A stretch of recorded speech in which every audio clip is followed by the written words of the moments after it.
Welcome back to my YouTube channel. आज हम बात करेंगे निफ्टी के बारे में कि मंडे आपके लिए निफ्टी के क्या इंपॉर्टेंट रेजिस्टेंस और सपोर्ट यहाँ पर निकल कर आने वाले हैं।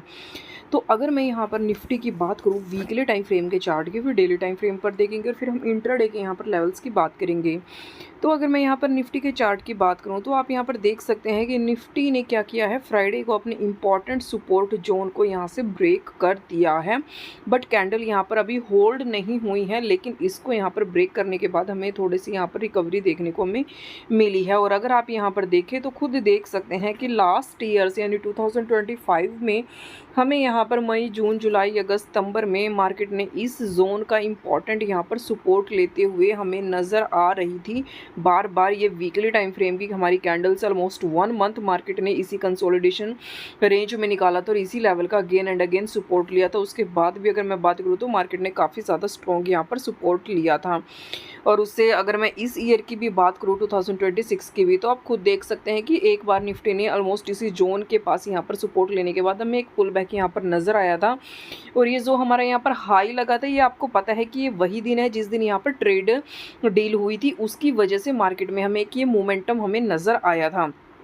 लेकिन अगर आज की यहाँ पर हम बात करें, अगर अब हम यहाँ बात करें मंडे के लिए, तो मंडे के लिए आप देख सकते हैं कि इस कैंडल के बारे में कि अगर हमारा ये लो ब्रेक हो गया, यानी फ्राइडे का अगर लो ब्रेक हो गया, तो आप खुद देख सकते हैं कि हमारे लिए जो स्ट्रॉन्ग यहाँ पर सपोर्ट निकल कर आएगा वो 24,000 ही हमारे लिए यहाँ पर रहेगा। और दूसरा, अगर मैं ग्लोबल सिनेरियो की बात करूँ तो आपको पता है कि यूएस और इजराइल ने यहाँ पर ईरान पर युद्ध अटैक किया हुआ है, तो उसका भी युद्ध यहाँ पर चल रहा है, तो इम्पैक्ट मार्केट पर पड़ रहा है। और जो सबसे मेन रीज़न है यहाँ पर क्रूड ऑयल का बढ़ना, जिसकी वजह से मार्केट में ये हमें इतनी बड़ी सेलिंग हमें देखने को मिलेगी। युद्ध तो यहाँ पर रूस और यूक्रेन का भी चला हुआ था और इम्पैक्ट मार्केट पर सिर्फ यहाँ पर थोड़े दिन ही चला था। उसके बाद युद्ध आज भी चल रहा है, लेकिन मार्केट पर इम्पैक्ट नहीं पड़ रहा है। तो यूएस और जो इसराइल ने यहाँ पर ईरान पर अटैक किया था, तो उसको भी यहाँ पर 5 to 7 डेज़ हो चुके हैं युद्ध को चलते हुए। लेकिन जो हमारा सबसे बड़ा मेन रीज़न है मार्केट के यहाँ पर सेलिंग आने का, वो है क्रूड ऑयल का यहाँ पर बढ़ना। और जो अभी कह रहे हैं कि और भी ज़्यादा वो बढ़ेगा और जिसका इम्पैक्ट यहाँ पर मार्केट पर हमारा पड़ेगा, तो उसकी वजह से मार्केट में हमें सेलिंग देखने को मिलेगी।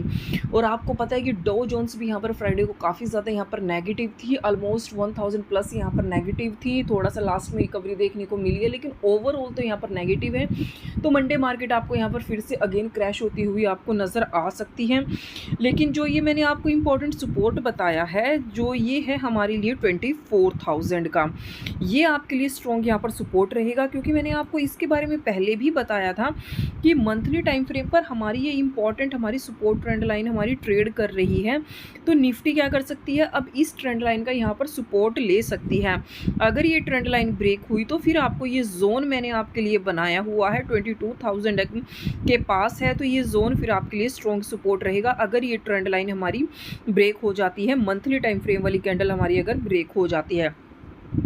लेकिन अभी मार्केट यहाँ पर काफ़ी ज़्यादा हमारी नेगेटिव हो सकती है अगर ये ट्रेंड लाइन हमारी ब्रेक हुई। लेकिन उससे पहले हमारे लिए 24,000 का इंपॉर्टेंट हमारा सपोर्ट निकल कर आएगा, देन 23,500 का रहेगा। उसके बाद ये गैप है यहाँ पर, आपको पता ही है। और मैंने हमेशा कहा है कि मार्केट अपनी किसी भी गैप को ऐसे ही नहीं छोड़ती है। आप यहाँ पर देख सकते हैं ये गैप है और फिर हमारा जो ये गैप है यहाँ पर ये फिल होगा। तो यहाँ तक आपको फिर मार्केट नज़र आ जाएगी जिस दिन हमारी ये सपोर्ट ट्रेंड लाइन हमारी यहाँ से ब्रेक हुई। तो वैसे तो हमारा ये इंपॉर्टेंट सपोर्ट जोन हमारा जो लास्ट ईयर का बना हुआ था, ये ब्रेक हो चुका है। डेली टाइम फ्रेम पर भी आप यहाँ पर देख सकते हैं कि हमें मार्केट में यहाँ पर निफ्टी में हमें यहाँ पर फिर सेलिंग देखने को मिली है। इतनी बड़ी बियरिश कैंडल हमारी यहाँ पर बनी है। बैंक निफ्टी भी हमारा काफ़ी ज़्यादा यहाँ पर नेगेटिव था, फिर निफ्टी भी काफ़ी ज़्यादा यहाँ पर नेगेटिव था। सेंसेक्स में भी हमें काफ़ी ज़्यादा गिरावट नज़र आई, यानी ओवरऑल जो मार्केट का सिनेरियो है वो नेगेटिव ही है।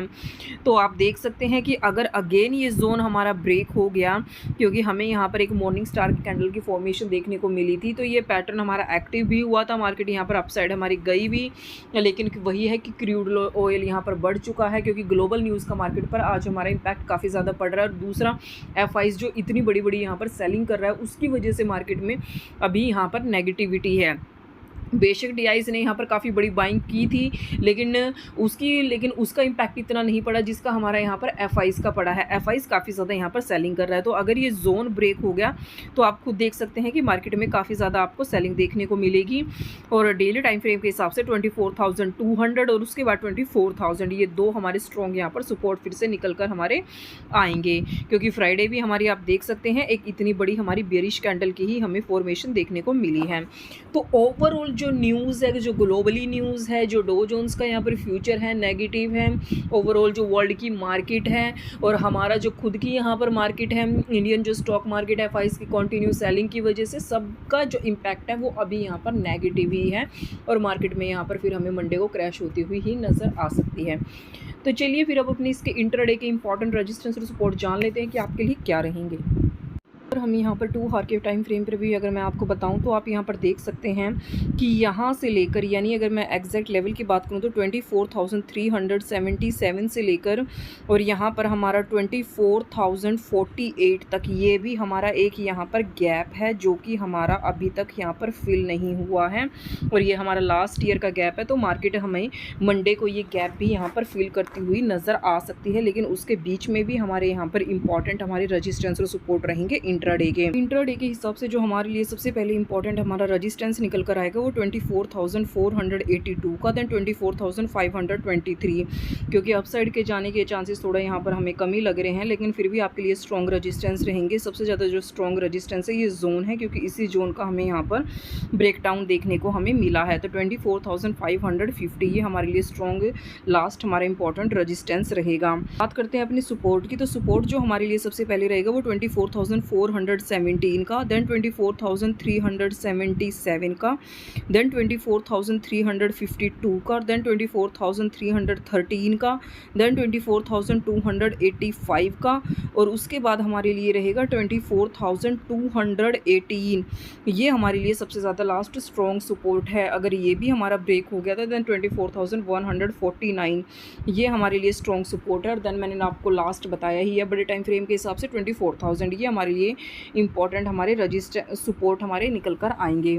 वैसे तो जो कुछ भी मार्केट आवर्स के दौरान बनेगा वो सब कुछ मैं आपको अपडेट करती रहूँगी। और जो सबसे हमारा मंडे का अगर ये लेवल ब्रेक हो गया तो आप एक प्राइस एक्शन का वेट करने के बाद मार्केट में आपको यहाँ पर फिर अगेन क्रैश होती हुई आपको यहाँ पर नज़र आएगी। होप आपको वीडियो अच्छी लगी हो, इन्फॉर्मेटिव लगी हो तो please subscribe my YouTube channel. Thank you.